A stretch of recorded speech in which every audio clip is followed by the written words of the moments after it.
हजरतगंज स्थित पटेल प्रतिमा पर पहुंचे सीएम योगी। लौह पुरुष सरदार पटेल को दी श्रद्धांजलि।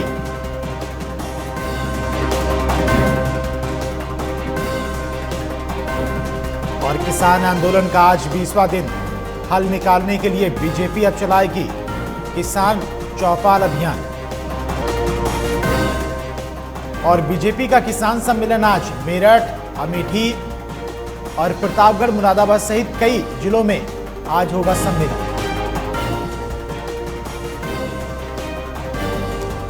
कोरोना से जंग के बीच एम्स के 5000 नर्सिंग कर्मचारी अनिश्चितकालीन हड़ताल पर गए। काशी में 2 और 3 जनवरी को इकट्ठा होंगे देश भर के संत। कई अहम मुद्दों पर होगी चर्चा।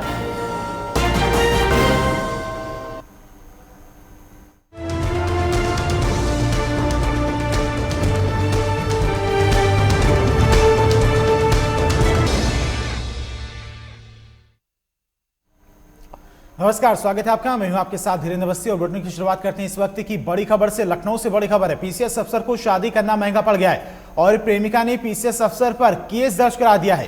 प्रेमिका ने शोषण करने का आरोप लगाया है और प्रेमिका को धोखा देकर दूसरी युवती से पीसीएस अधिकारी ने शादी की है। और पीसीएस की शादी के बाद प्रेमिका उसके घर पहुंच गई। पुलिस ने पीसीएस अनुराग रंजन को फिलहाल गिरफ्तार कर लिया है और पूरे मामले की जांच की जा रही है। बड़ी खबर है लखनऊ से। पीसीएस अफसर को शादी करना महंगा पड़ गया है। प्रेमिका ने पीसीएस अफसर पर केस दर्ज करा दिया है। प्रेमिका का कहना है कि उसका शोषण किया गया है शादी का झांसा देकर और किसी दूसरी युवती के साथ में पीसीएस अधिकारी ने शादी कर ली है और जिसको लेकर पीड़ित युवती ने अब केस दर्ज करा दिया है। पुलिस ने पीसीएस अनुराग रंजन को फिलहाल गिरफ्तार कर लिया है।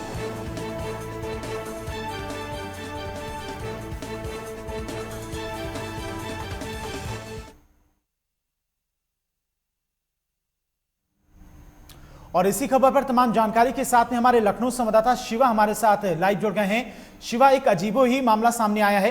एक पीसीएस अधिकारी जिसकी अभी चयन नहीं हुआ है, जिसको अभी पोस्टिंग नहीं दी गई है, लेकिन एक युवती सामने आई है जिसने उस अधिकारी पर आरोप लगाया है कि उसके साथ में उस पीसीएस ने शादी का झांसा देकर उसका शोषण किया लगभग 3 साल तक और उसके बाद शादी किसी और के साथ में उसने कर ली।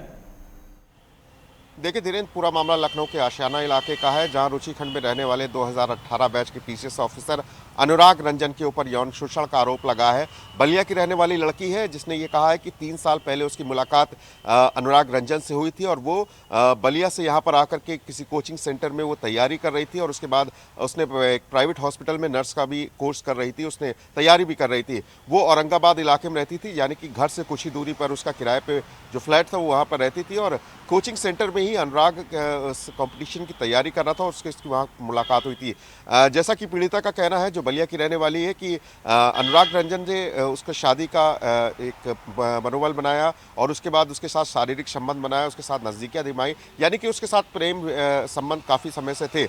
लेकिन इस बीच 12 दिसंबर को अनुराग की शादी हुई और अनुराग की शादी की खबर जैसे ही उसकी प्रेमिका को मिली तो दूसरे दिन ही उस प्रेमिका ने रुचिखंड स्थित घर पर आकर उसका हंगामा काटा है। फिलहाल इस पूरे मामले पर जब बहुत ज़्यादा हाई वोल्टेज ड्रामा हुआ तो पुलिस ने इस मामले में 376 यानी बलात्कार की धारा में एफआईआर दर्ज कर ली और पीसीएस अफसर को गिरफ्तार कर दिया है और कुछ ही देर में जेल भेज दिया जाएगा। हैरानी की बात यह है कि जिला सूचना अधिकारी के पद पर पीसीएस अधिकारी अनुराग रंजन को पद मिला था, लेकिन उन्होंने कार्यभार नहीं ग्रहण किया था। लिहाजा ये कयास लगाया जा रहा था कि अगर शायद वो सर्विस में होते, अगर उन्होंने कार्यभार संभाल लिया होता तो शायद जाँच का थोड़ा दायरा जो है वो और बढ़ जाता।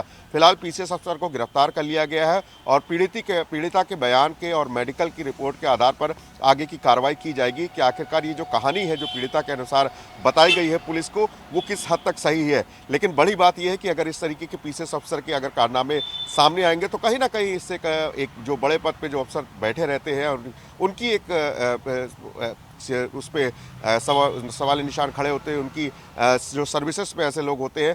फिलहाल इस पूरे मामले की इन्वेस्टिगेशन आशियाना पुलिस कर रही है और आगे की जो भी जांच की कार्रवाई होगी, अधिकारियों ने कहा है कि उस हिसाब से आगे का जो चार्जशीट है वो फाइनल की जाएगी।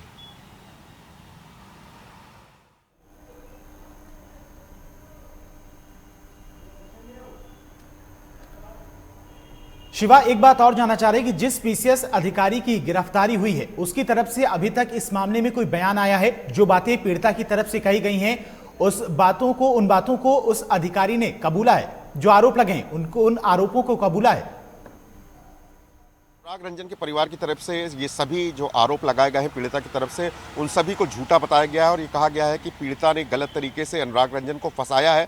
हालांकि ये बात तो सामने साफ है कि कोचिंग सेंटर में दोनों की न सिर्फ लंबे समय से मुलाकात थी बल्कि दोनों बीच में संबंध थे। हालांकि संबंध शारीरिक थे या नहीं थे इस बात ये तो जांच का विषय बनता है, लेकिन पूरी तरीके से पीड़िता के जो आरोप है उनको झूठा बतलाया उनके घर वालों ने। फिलहाल ये पूरा मामला हाई प्रोफाइल है और इस पूरे मामले को लेकर के अनुराग रंजन के घर वाले, लिहाजा उनके जो पत्नी है, जो नई नवेली पत्नी है, वो भी कोर्ट जा सकती है और इस मामले को लेकर के पैरवी कर सकती है। बड़ी बात यह है कि बलिया की रहने वाली युवती कितने समय से यहाँ पर रह रही थी, उसके कॉल डिटेल्स रिकॉर्ड में अनुराग से संबंध बातचीत होने के किस तरीके से तथ्य सामने आते हैं। पूरी जो इन्वेस्टिगेशन की जो विषय है वो बड़े अफसर मॉनिटर करेंगे कि आखिरकार जिस पीसीएस अफसर की गिरफ्तारी की गई है, जो आरोप उसके ऊपर बलात्कार के लगाए गए हैं वो सही पाए जाते हैं या नहीं, ये बड़ा जांच का विषय है। लेकिन अधिकारियों का कहना है कि आईपीएस लेवल के ऑफिसर की मॉनिटरिंग में ये पूरी जांच होगी और जांच में जो भी तथ्य पाए जाएंगे उसके हिसाब से आगे की चार्जशीट यानी कि कार्रवाई जो है वो पूरी की जाएगी। तमाम जानकारी के लिए आपका बहुत बहुत शुक्रिया। बढ़ते आगे, राजधानी लखनऊ में सीएम योगी ने भारत के लौह पुरुष की 70वीं पुण्यतिथि पर सरदार वल्लभ भाई पटेल को श्रद्धांजलि दी और इस दौरान सीएम योगी ने कहा कि सरदार पटेल द्वारा दिखाया गया मार्ग भारत की एकता, अखंडता और संप्रभुता की रक्षा के लिए हमेशा प्रेरित करेगा। सीएम योगी ने हजरतगंज स्थित सरदार पटेल की प्रतिमा पर जाकर माल्यार्पण किया और श्रद्धांजलि अर्पित की। इस दौरान उनके साथ कई बीजेपी नेता और कार्यकर्ता भी मौजूद रहे।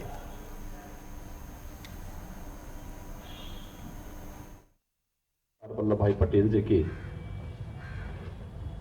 70वें परिनिर्माण दिवस के अवसर पर आयोजित आज के इस कार्यक्रम में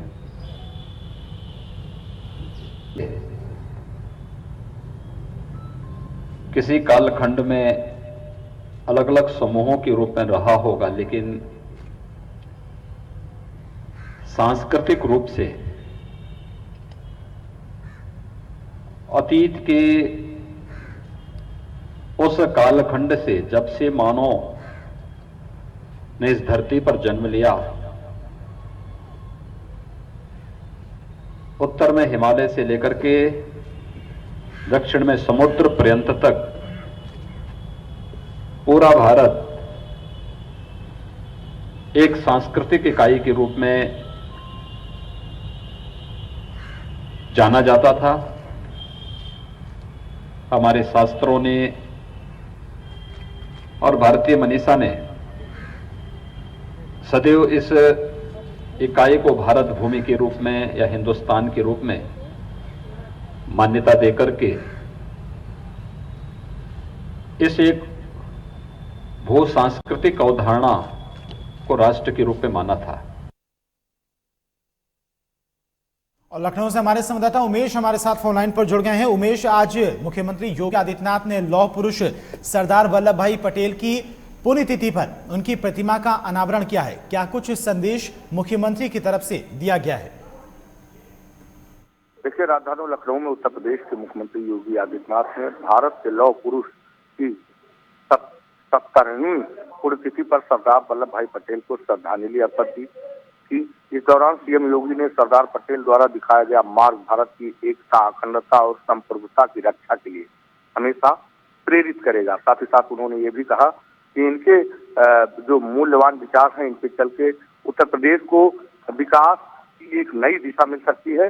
साथ ही साथ वहां पे तमाम जो बीजेपी के नेता थे वो मौजूद थे उत्तर प्रदेश के मुख्यमंत्री योगी आदित्यनाथ के साथ। जी उमेश, तमाम जानकारी के लिए आपका बहुत बहुत शुक्रिया।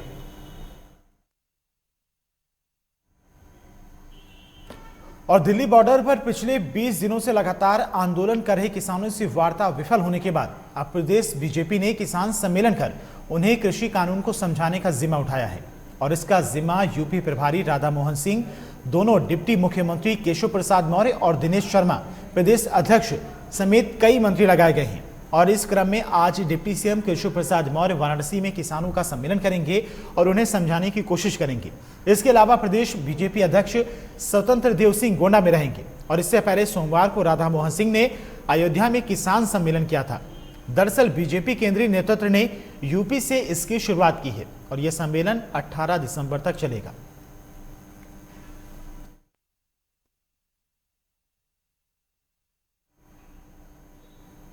सीतापुर में बीजेपी प्रदेश अध्यक्ष स्वतंत्र देव सिंह एक निजी कार्यक्रम में नैमिष पहुंचे थे, जहां उन्होंने मीडिया से बात करते हुए विपक्ष पर किसान आंदोलन को लेकर जमकर हमला बोला। वहीं उन्होंने आरोप लगाया कि किसानों का आंदोलन अब माओवादियों और नक्सलवादियों के हाथ में चला गया है। इतना ही नहीं, कार्यक्रम में उन्होंने अखिलेश यादव पर भी जमकर आरोप लगाए।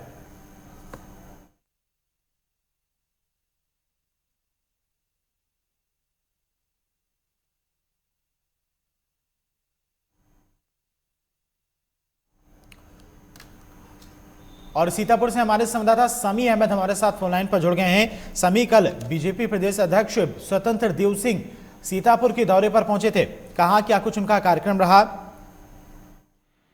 जी बिल्कुल धीरेन, मैं आपको बताना चाहूंगा कि देर रात में जो है बीजेपी के जो प्रदेश अध्यक्ष है स्वतंत्र देव सिंह वो नैमिषारण्य पहुंचे थे। उसके बाद आज सुबह उन्होंने जो है हनुमानगढ़ी में जो है दर्शन की है, पूजा अर्चना की है। एक निजी कार्यक्रम में प्रदेश अध्यक्ष पहुंचे थे। इस दौरान उन्होंने जो है मीडिया से वार्ता की है। मीडिया से वार्ता के दौरान उन्होंने किसान आंदोलन पर बहुत बड़ा हमला बोला है, जिसमें उन्होंने कहा है कि जो विपक्षी पार्टियां हैं वो पूरी तरीके से किसान आंदोलन को मोड़ने में जुटी हुई है, किसानों को जो है भ्रमित करने में जुटी हुई है। इसको लेकर जो है बीजेपी प्रदेश अध्यक्ष ने बड़ा हमला बोला है। जी धीरेन। जी समी, तमाम के लिए आपका बहुत बहुत शुक्रिया।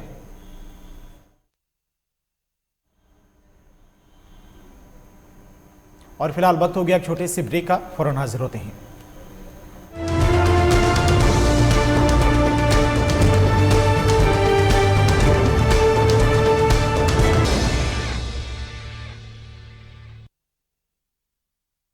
वारदात की तह तक होगी पड़ताल, जुर्म की हर दास्ता होगी बेनकाब, हर अपराधी का होगा पर्दाफाश।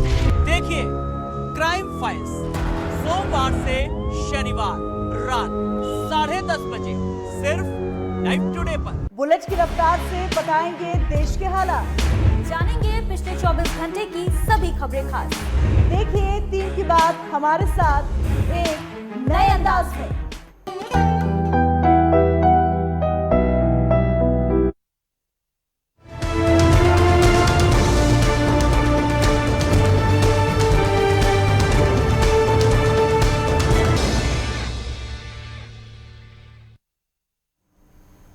ब्रेक के बाद स्वागत है आपका। मुजफ्फरनगर के सिविल लाइन थाना क्षेत्र में एक अंतरराष्ट्रीय महिला खिलाड़ी से बलात्कार का मामला सामने आया है।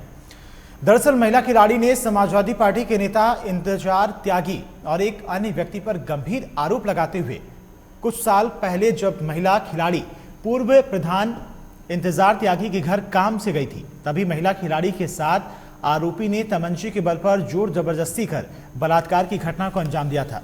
साथ ही आरोपी ने महिला खिलाड़ी के अश्लील फोटो मोबाइल में कैद कर ली थी और तभी से आरोपी महिला खिलाड़ी को उसके अश्लील फोटो दिखाकर ब्लैकमेल कर महिला खिलाड़ी का शारीरिक शोषण करता चला रहा, जिससे तंग आकर पीड़ित महिला ने वरिष्ठ पुलिस अधीक्षक से न्याय की गुहार लगाई है। फिलहाल पुलिस अधीक्षक के आदेश पर सिविल लाइन पुलिस ने महिला की तहरीर पर आरोपियों के खिलाफ बलात्कार के मामले में मुकदमा दर्ज कर उनकी गिरफ्तारी के प्रयास शुरू कर दिए हैं। नेशनल लेवल प्लेयर हूँ, मैंने सॉफ्टबॉल में ऑल इंडिया लेवल खेला हुआ है। मेरे साथ बहुत गलत हुआ है। जो रिश्ते में मेरे फूफा लगते हैं उन्होंने मेरे साथ रेप किया। 6 साल पहले उन्होंने मेरे साथ रेप किया और उस दिन से आज तक वो मुझे ब्लैकमेल कर रहा है। मेरे अश्लील फ़ोटो लिए उसने और मेरे फ़ोटो लेके मुझे ब्लैकमेल करता रहा। कभी मुझे होटल में बुलाया उसने, कभी अपने घर पे बुलाया जब कोई नहीं था। इसीलिए मैं परेशान होकर यहाँ से दिल्ली भी चली गई सब कुछ छोड़ के, और उसने मुझे वहाँ भी परेशान किया। देखिए, जो अभी उसने शिकायत किया है, प्रथम सूचना के आधार पे एफआईआर दर्ज कर दी गई है। सारे तथ्यों का परीक्षण किया जा रहा है और उसके बाद में विधिक कार्रवाई की जाएगी। कोई गिरफ्तारी सर? नहीं, अभी गिरफ्तारी नहीं है। पहले तो उसका बयान होगा, 164 होगा और सारी विधिक कार्रवाई के उपरांत जो भी सही होगा उस हिसाब से विधिक कार्रवाई की जाएगी। क्या आरोप लगाए हैं? आरोप तो उन्होंने लगाया कि वो 4-5 साल से एक दूसरे से परिचित थे और उन्होंने बहका फुसला के उसके साथ शादी का झांसा दे के घटना किया है। तो बट वो सारे तथ्यों की सच्चाई जांची जाएगी और उसके बाद उसमें विधिक कार्रवाई की जाएगी। कितने व्यक्तियों पर केस दर्ज हुआ है? ये अभी 3 व्यक्तियों पे हुआ है।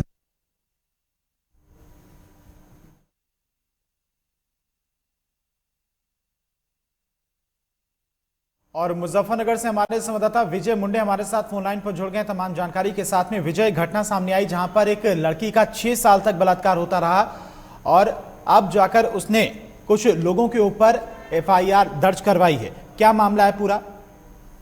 देखिए, आपको बता दूं, पूरा मामला थाना सिविल लाइन क्षेत्र के सरवट का है, जहां पर एक अंतर्राष्ट्रीय महिला खिलाड़ी ने अपने फूफा, जो पूर्व प्रधान भी सरवट गांव के रहे हैं, उन पर रेप का आरोप लगाया है और उनके कुछ अन्य साथियों पर भी रेप का आरोप लगाया है। महिला का कहना है कि जो ग्राम प्रधान भी रहे हैं, वो सपा नेता भी है, उन्होंने 6 साल पहले मेरे साथ बलात्कार किया था और मेरे अश्लील फोटो लेकर तब से मुझे ब्लैकमेल करते आ रहे थे। अब महिला ने इसकी शिकायत पुलिस को की है। पुलिस ने मुकदमा दर्ज करके जांच शुरू कर दी है और जल्दी जो भी इसमें आरोपी है गिरफ्तारी कर ली जाएगी। जी विजय, तमाम जानकारी के लिए आपका बहुत बहुत शुक्रिया।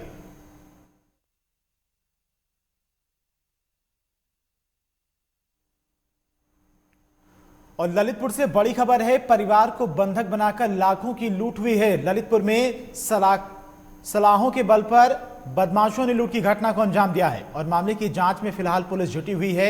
तलबेहटा के तरगुआ रेलवे फाटक की घटना बताई जा रही है। तो ललितपुर में बड़ी घटना हुई है, बंधक बनाकर लाखों रुपए की लूट की घटना को अंजाम दिया गया है और असलहों के बल पर बदमाशों ने लूट की है।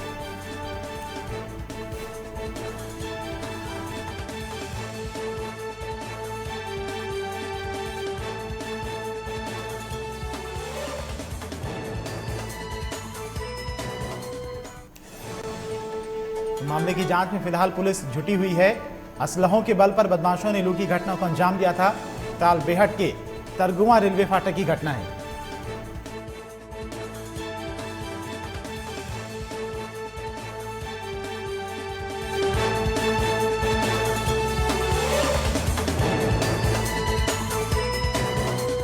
हमारे संवाददाता ब्रजेश पंत हमारे साथ फोन लाइन पर जुड़ गए हैं। ब्रजेश, एक लूट की घटना हुई, बताया जा रहा कि बंधक बनाकर एक परिवार को लाखों रुपए की लूट की गई है।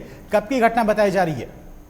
जी बिल्कुल, आपको बताना चाहूंगा, ये आज देर रात की घटना बताई जा रही है। दोस्तों, आज घटना 3 बदमाशों पर आरोप लगाए गए हैं कि घर में पूरे परिवार को बंधक बना करके उनका जो जेवरात और सोने चांदी के पूरे सब कुछ ले गए हैं। लगभग 13 लाख रुपए की लूट बताई जा रही है। जी अभी इसमें जी ब्रजेश, तमाम जानकारी के लिए आपका बहुत बहुत शुक्रिया।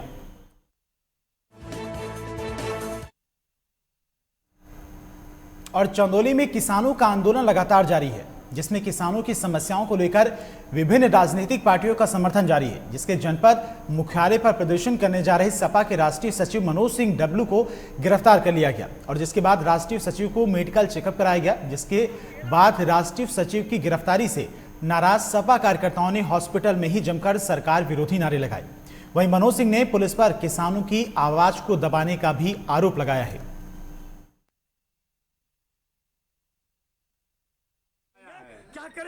का काम एक एक नौजवान समाजवादी पार्टी करता रहेगा, इसलिए यह लड़ाई अंतिम दम तक लड़ने का काम रहेगा और लड़ेंगे हम। किसानों का आंदोलन जारी रहेगा, एकदम बिल्कुल जारी रहेगा। एक बार नहीं, आप कहां जा रहे हैं? 1000 बार जेल भेजेंगे।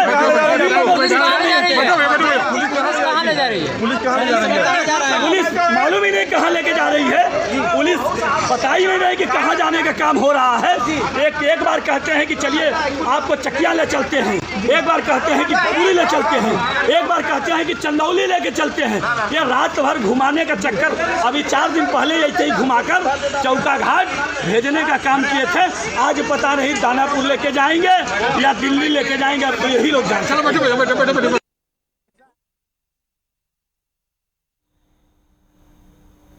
और जौनपुर से बड़ी खबर है, स्कॉर्पियो ने बाइक में टक्कर मार दी। बाइक सवार जीजा साली की मौत हो गई है। स्कॉर्पियो छोड़कर चालक फरार हो गया है। शाहगंज कोतवाली क्षेत्र के समधीपुर गांव का मामला बताया जा रहा है। तो बड़ी घटना हुई है जौनपुर में। स्कॉर्पियो ने बाइक को टक्कर मारी है, जिसमें जीजा और साली की मौके पर ही मौत हो गई है।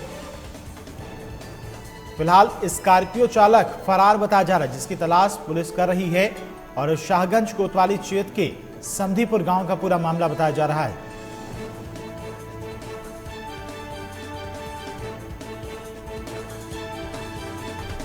तो जौनपुर में एक सड़क दुर्घटना में जीजा और साली की मौत हो गई है। इस बार स्कॉर्पियो चालक ने बाइक सवार को टक्कर मारी थी। फिलहाल जो स्कॉर्पियो चला रहा था वो अभी फरार चल रहा है, जिसकी तलाश पुलिस कर रही है। लेकिन इस घटना में जीजा और साली की मौके पर ही मौत हो गई है।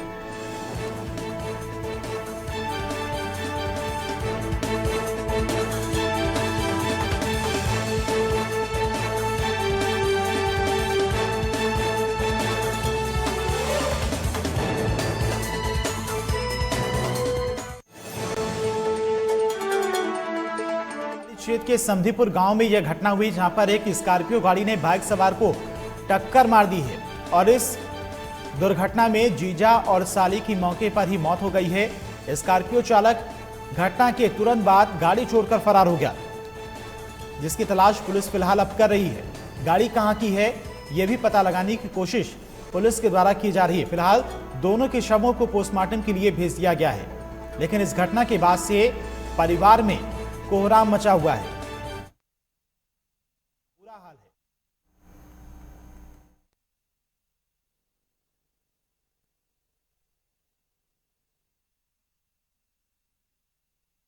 जौनपुर से हमारे संवाददाता राज सैनी हमारे साथ फोन लाइन पर जुड़ गए हैं। राज, घटना में जीजा और साली की मौत हुई है, कब की ये घटना है और जो मृतक हैं ये लोग कहां के बताए जा रहे हैं? बिल्कुल धीरेन्द्र, आपको बता दें कि जिस तरीके से ये सूखा हादसा हुआ है, हादसा होने का जो वजह बताई जा रही है वो कोहरे की वजह से बताई जा रही है। तेज रफ्तार स्कॉर्पियो ने सागंज थाना क्षेत्र के समधीपुर गांव में जो है वो बाइक सवार को टक्कर मार देती है, जिसमें कि तत्काल जो बाइक सवार हैं उनकी मौत हो जाती है। फिलहाल पुलिस ने शव को कब्जे में लेकर पोस्टमार्टम के लिए भेज दिया है। ये दोनों जो जीजा और साले बताए जा रहे हैं कि वो किसी शादी समारोह में शामिल हुए थे। उसके बाद सुबह ये घर लौट रहे थे, जिसके बाद जैसे ही सागंज समधीपुर गांव में पहुंचते हैं उस दौरान तेज रफ्तार स्कॉर्पियो ने जोरदार टक्कर मार देती है, जिसमें इन लोगों की तत्काल जो है उसी ऑन स्पॉट इस मौत हो जाती है। फिलहाल पुलिस ने शव को कब्जे में ले लिया है और जो स्कॉर्पियो है उसे भी कब्जे में ले लिया है, क्योंकि स्कॉर्पियो चालक जो था वो मौके से फरार हो गया है। तो फिलहाल पूरे मामले की पुलिस जांच में जुट गई है और स्कॉर्पियो कहाँ की है, किसकी है, ये भी पता लगाने का प्रयास कर रही है। धीरेन्द्र जी, राज, तमाम जानकारी के लिए आपका बहुत बहुत शुक्रिया।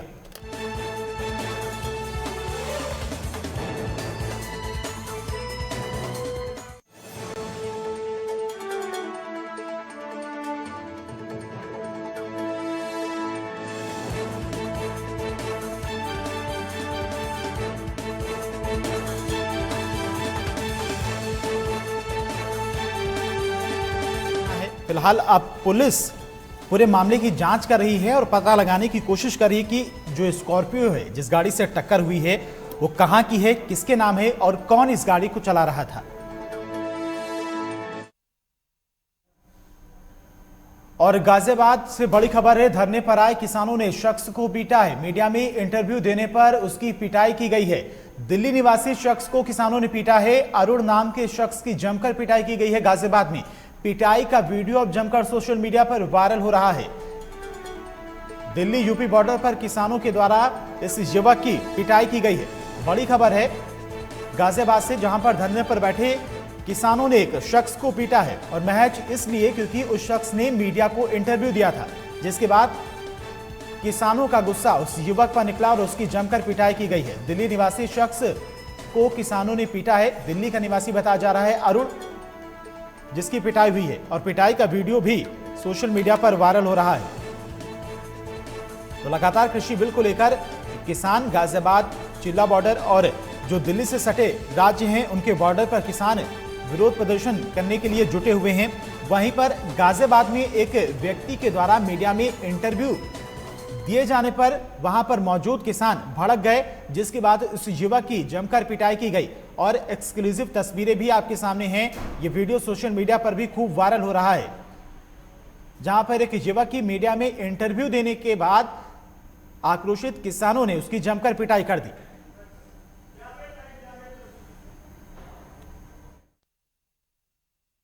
और गाजियाबाद से हमारे संवाददाता जावेद चौधरी हमारे साथ लाइव जुड़ गए हैं। जावेद, एक वीडियो वायरल हुआ है सोशल मीडिया पर जिसमें किसान जो कृषि बिल का विरोध कर रहे हैं गाजियाबाद में, उनका गुस्सा एक युवक पर साफ तौर पर दिखाई दे रहा है। किस वजह से युवक को पीटा गया है और ये जो युवक है ये कहां का रहने वाला है?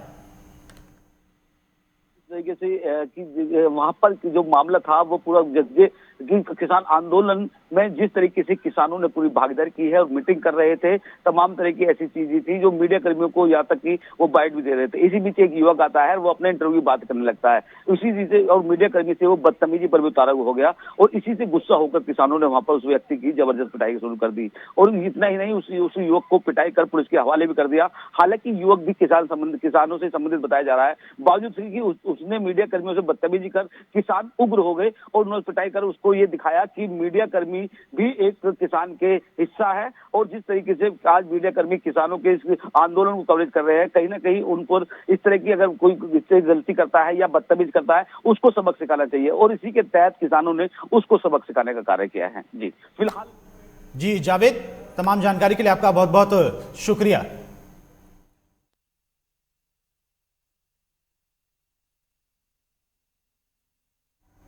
और फिलहाल इन्हीं खबरों के साथ में इस बुलेटिन में इतना ही। देखते रहिए लाइव टुडे। नमस्कार।